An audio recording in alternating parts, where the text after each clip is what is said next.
Bhadrakali police ठाण्यात ईद ए मिलाद जुलूस संदर्भात बैठक आयोजित करण्यात आली। यावेळी पोलीस उपायुक्त मोनिका राऊत यांनी नागरिकांना आवाहन केले की अफवांवर विश्वास ठेवू नका, तसेच सोशल मीडियावर आक्षेपार्ह मजकूर प्रसारित करणाऱ्यांवर कठोर कारवाई केली जाईल। त्यांनी सांगितले की जुलूस मार्गाची पाहणी करण्यात आली असून रस्त्यांवरील खड्डे बुजवण्यासाठी महापालिकेला पत्र देण्यात आले आहे।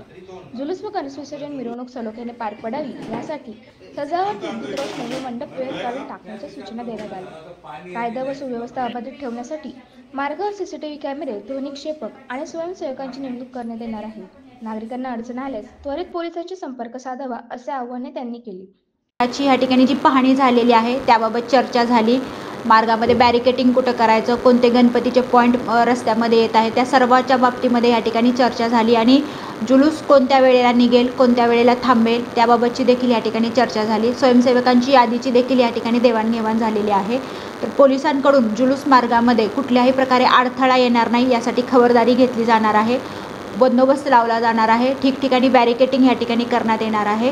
त्या सर्वाचं नियोजन झालेलं आहे आणि त्या अनुषंगानेच त्याची माहिती देण्यासाठी आजची ही बैठक घेण्यात आली होती। मॅडम, आपण सोशल मीडियाचं त्या प्लॅटफॉर्मच्या आधारे मी सर्वांना सोशल मीडियावरती लक्ष ठेवण्याच्या बाबतीमध्ये आवाहन केलेलं आहे। कुठल्याही प्रकारे अप्रिय घटना पसरवू नका आणि जर असं काही लक्षात आलं तर तात्काळ पोलिसांशी या ठिकाणी संपर्क साधा।